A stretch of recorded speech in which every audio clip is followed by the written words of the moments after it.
Today I'm delighted to be speaking with Cindy and Andy. Cindy is a Sacramento affiliate leader and Andy is a leader of the Dads Group, Helping Fathers Heal, and of course shining light parents themselves. Welcome Cindy and Andy, and thank you for agreeing to be interviewed today. Gordon and I had the pleasure of meeting you both at the second Helping Parents Heal conference in Arizona recently. You shared with us some incredible validations as to why Gordon's message was so important to you, and you showed us not only a beautiful photo but also a tattoo, which was very relevant. So could I ask you both to share a little information about your wonderful son Josh firstly, and then about the messages you received from Gordon and what it meant to you? Ladies first, always. Oh, thank you. So our son Joshua transitioned at the age of 20, so just over 3 years ago. And he was an amazing young man, is an amazing young man, very involved with film and writing and very artistic expressions. He himself had started to get in touch with the other side of the veil before he passed and wasn't really sure what to do with that. And so he didn't waste a minute. From the time he transitioned, he immediately engaged in our lives, sending messages and signs and humor and proof that life lives on. So we believe he himself brought us to Helping Parents Heal and has helped encourage us to not only be engaged with the organization, but help others to find their way as well. Wonderful. Yeah, I mean, obviously, I second everything Cindy said. What's funny is I was kind of like the biggest skeptic before Josh went back home. And I mean, like she said, from the very beginning, he made his presence known. So it just, yeah, when all of these things line up, even the most skeptical skeptic is like, all right, all right. Time to believe. Yeah. Which I guess leads us on nicely to the conference that we attended together and the message. So can you talk to me a little bit about what happened that day and what made you stand out, how you recognized that it was Josh that Gordon was bringing to you? Absolutely. So there were very clear messages to begin with, but moments before Gordon started delivering the message, both Andy and I had images in our head of a particular photo that's very precious to both of us. It's of when Josh was about 2 to 3 years old, and it's he and his dad, Andy, walking through a park, and they're holding hands, and it's such a beautiful photo. And that image flashed, which is interesting because Josh transitioned at 20, so it's not something necessarily that you would think back on that.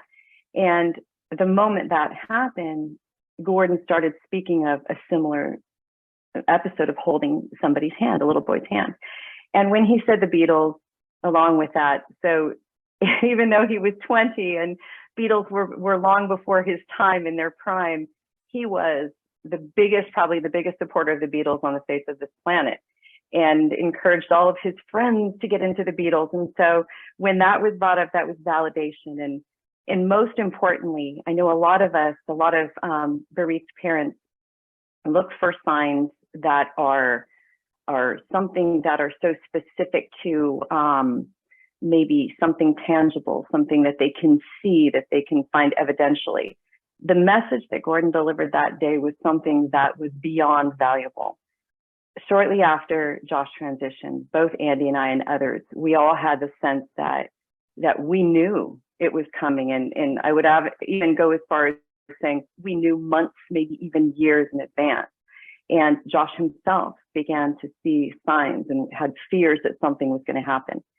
And so when he did transition, there was a feeling of, I hate to use the word or dislike using the word relief, but it was almost like, there it is, right? And so Andy and I, we both felt a lot of guilt feeling that feeling. And so when Gordon came forward in his presentation and spoke to exactly that, you know, Josh wants you to know that he put that there. He helped put that feeling in you.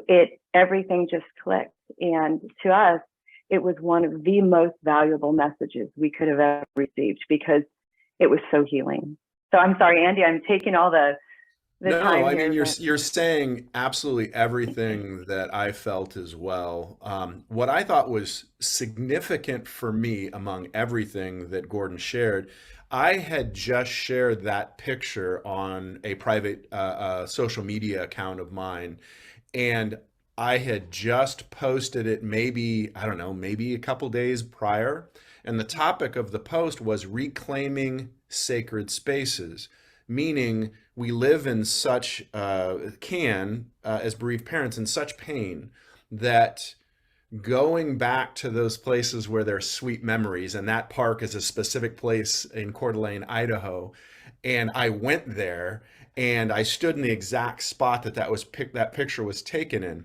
And then Gordon brings it up. So what that's telling me is Josh is saying through Gordon, yes, recoup those sacred spaces. Don't live in the pain and the fear and the hurt. That was beautiful, and it was a place of great memories. And so when Gordon said that, Cindy and I looked at each other and go, oh yeah, that's us. And we didn't want it to be, because there's 900 parents there, and Yeah. we know that our son is with us, and we're so blessed to know that. And we're like, no, don't raise your hand. It could be somebody else. And we're like, Yeah. no, that's us. That's us. We got to take Yeah. it. But the other thing you shared with us when we met you afterwards was the tattoo that you had with the Beatles. Can you tell us a little bit about that, or show us maybe? Well, I don't know if you can Yeah. see it very well, but it is Yes. the Abbey Road with the words "Let It Be" and then his Angel Day. And Amazing. it was actually the second tattoo I'd ever gotten. I'd waited until I was 50 years old to get my first one. But this one I got 2 weeks after Josh went home. Um, and it was very emotional, obviously.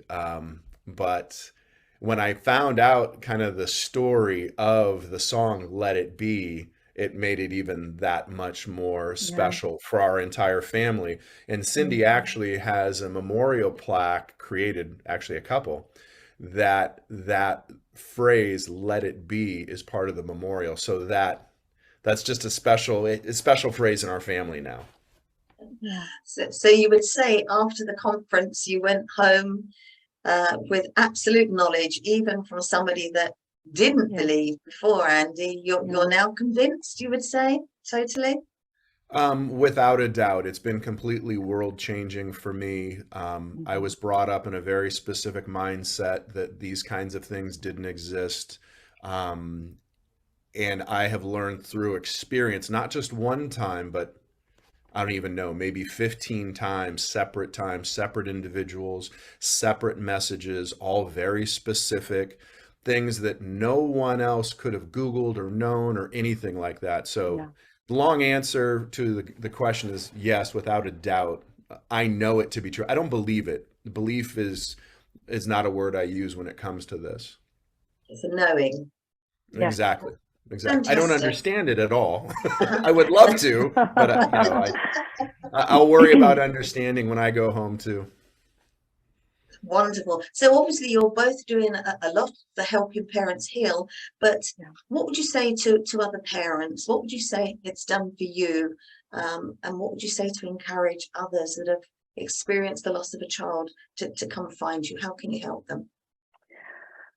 Well, the couple of things, and these are actually a couple of points I had shared at our affiliate meeting last night that we just held, is that trust your path, number one. There are millions out there that will tell you what your path looks like. You have to trust your path, and everything will come to you in the right time. And undoubtedly, your child is walking right with you every single day. And most importantly, that the grief will travel with you, and that's okay, because that's a reflection of the love. And not only will the grief not disappear, but you'll instead expand. You'll find yourself expanding to hold both love, joy, and the grief, and they'll travel with you together. And from that, you'll become more than you were before. And shortly after he passed, Josh actually from the other side shared something with me. He said, a tragedy without growth is just a tragedy. And so that's the mantra that I know I live by, and Andy does as well. And so seeking that out. So for others, find your way. And helping parents heal is a wonderful holding hands, right? Just like Josh showed Gordon, to help you on that way. That's And I would fantastic. say helping parents heal to me has been,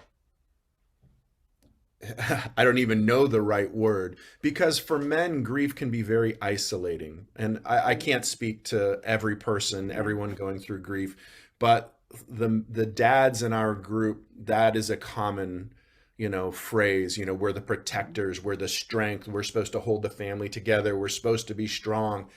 And typically men do that in isolation. Yes. Well, I've got 400 brothers plus. I don't even know what the member count is now, but I've got 400 brothers that know exactly what I'm going through. So if you're a dad and you feel like you're alone, you're not. Um, we meet every Wednesday. You can go to the Helping Parents Heal website and you'll see our meeting invites and things like that. It's online. It's easy to attend. Don't do this alone. You don't need to. Like Cindy said, your babies are right next to you and they want you to get in community and go through your healing journey. I used to call it a grief journey. Now I call it a healing journey because there is healing, and it is painful and it's hard and it hurts and all of those things we all know, but it is way easier when you're doing it in a community, be it dads or moms or both. Absolutely. I think both Gordon and I were very touched while we were at the conference, but Gordon especially with the fathers. So many turned up, and I think now that he plans to do something not only to with Helping Parents Heal as a group, but especially with the fathers. And we've got some Zoomed plans in December to meet with you all, and we're really looking forward to it. So thank you both for spending a little bit of time with us today, and for agreeing that we can send this out so that the rest of the world can see it, and hopefully those that need can find you. You are a beautiful pair. I love spending some time with you, and I hopefully will see you again in 2024 at the next Yeah. conference. Without a doubt. Absolutely. Thank Thank you you, both so Jackie. much. Thank Thank you. you.